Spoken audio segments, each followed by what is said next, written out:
I hear it right? Chill the fryer first before maging crispy yung pina-fry. Oh my God. No, you don't chill the fryer. You don't get the fry and then chill it. No, actually po, ma'am or sir, yung pong pagkain, yung product, for example, yung okra or or yung fries, or yung fries, right, yung potatoes, after dredging it with flour, okay, tsaka nyo po ipasok siya doon sa freezer. Alright. Ngayon, pag medyo matigas na siya, you take it out and then it's ready for frying. Hindi mo na itututo, ha? Oh no, don't go. We want to achieve the crispiness of the I see. Pag wala ka nung flour, pwede kang gumamit ng cornstarch. Oh yeah, you can use corn. Mas malutong ang cornstarch. Mas malutong ang cornstarch. At the Ayun. same time, the final Okay. product will be a little bit whiter. Ayun. Yeah. But why do we use flour, all-purpose flour? It's because readily available sa bahay. Oo. Yung pagluluto ng yung sinasabi mo kanina, ano ba yun? Ano yun? Lechong manok? Lechong Lechong kawali. kawali. Ganun din pa ang process sa pagluluto. Actually po, what I do with a boil, after I got this technique from Countryside. Alam niyo ba yung sa Katipunan? Ay, oo. Yes, the owner there is a good friend of mine. Sa Countryside? Countryside. Hindi mo na secret Ay, hindi po ako umiinom. Yung anak po kasi niya, yung anak is a good friend of mine. He's a chef din, sous chef na rin po sa Amerika. Ang technique na tinuro po sa akin ng lola niya, well, I think I'm very dear to my lola. Sa mga families. And then, ang ginagawa niya, he boils stock, okay, yung stock, okay, nag-boil, tapos, or water, tapos lalagyan niya ng patis. Yun yung, fish sauce. Imbis Imbis na adding salt, you use patis, na all the flavor of the stock goes into the meat. And after which, they have to dry that. Ibig sabihin doon sa stock, di lang lalagyan ng patis. Yes, doon na po. Pero just a little amount. Doon mo pakukuluan. Doon nyo po pakukuluan. Yung chunk of Yes. pork. Ang technique po niyan is hindi nyo pakukuluan yan hard boiling. You never do hard boiling. You always simmer. The lowest heat possible. And then let it Ang continue. tagal-tagal nun. Well, Hindi ka na mahal na araw na. Pero if you want to achieve exaggeration. Yes, if you want to achieve something really, really good, you have to, kailangan mo wait. Patience is a virtue. Yes, sir. You have to get out from your mouth. Huh? So, sa maging sa pagkukuking, tinuturuan tayo ng values, no? Yes, actually, discipline talaga yan. Discipline talaga yan. Ay, nako. So, ganun ang paraan, and then, ang ginagawa po kanya is freeze it. Ako naman po is I age it. Ibig sabihin ng aging or drying.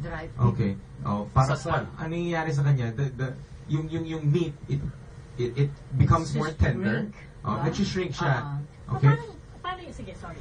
Aging. Go. So, aging is a process po kasi na you are tenderizing the meat with its own natural, enzymes. Kasi po may mga enzymes itong mga meat na to. Now, kasi nga, di ba, pagka kunyari nagte-tenderize tayo ng baboy, kaya gumagamit tayo ng tenderizer. Pero the natural way is you use what? Papain from papaya. Saan nagagaling yun? Yung hilaw na papaya, yung green. Okay. Dukdukin nyo lang yun, okay, lalabas na yung juice. Now, that's papain. Yung Juice nung hilaw na papaya, which yung ginagamit natin for... Katas. Hindi dagta. Yung katas, yung juice nung Yes, Hindi kasi pag binalata mo yung papaya, may lalabas na parang puti na dagta. Yes. No, not that. Chop that and then you strain out the juice. Yung pinaka-juice. Yan ang tenderizer. Those are natural ways to tenderize. Kaya pala nakakapagpalambot din ng mukha ang papaya. Yes, it has natural enzymes. So yun po. So you have to, ang technique ni ma'am is nilalagay niya sa ref before. No, that's absolutely fine. Pero pag i-deep fry mo na, kailangan mainit na mantika para wag mag-absorb. 350 degrees Fahrenheit or Paano 170 namin degrees. malalaman kung 300 ilalagay Yung namin? nabibiling Thermometer. thermometer. So, kailangan bumili tayo nun, ha? Pagka wala po kayong thermometer sa bahay, this is what you do. Lagi mo yung daliri mo. No. Basic balikan ng ito po. water. Pwedeng water, pero Or it's salt. very dangerous. Salt. Yes. Bakit? You add rock Water. salt, tapos pag nakita mo, while it's makita mo Bubbling. bubbling. Going up. Okay na. It's good to fry. Bago mo ilagay sa freezer, dapat ba naka-slice up na? Well, it depends. Talagang It depends bumalik siya sa kanyang medyo kawawa. if you have that time, you can chop it first. Pero mas maganda siguro kung leave it whole. Yeah, it's And then you prettier. fry it whole? And you fry it whole if you have a big of a frying pan. Okay. You can do it sa kusina talaga, maraming diskarte. Kanya-kanya. Marami nang ginugutom at alam mo, marami na rin nagtitext sa'yo. Kaya bibigyan natin ng daan ito maliban sa gusto kang maging son-in-law. Ayan. Thank you. At ito po yung isa. Yan, galing po sa inyong lahat. Galing naman ni Chef Michael. Oh, Chef Mark po. Chef Mark. At yan din po ang gusto ng anak ko pag nasa college. Kaya lang, di namin kakayanin. Pakiulit po ang author ng On Cooking at available po kaya sa kahit saang bookstore at ang bilis po niyang mag-explain. I'm sorry. Thank you. More power po sa lahat. God bless from Joe of Cavite.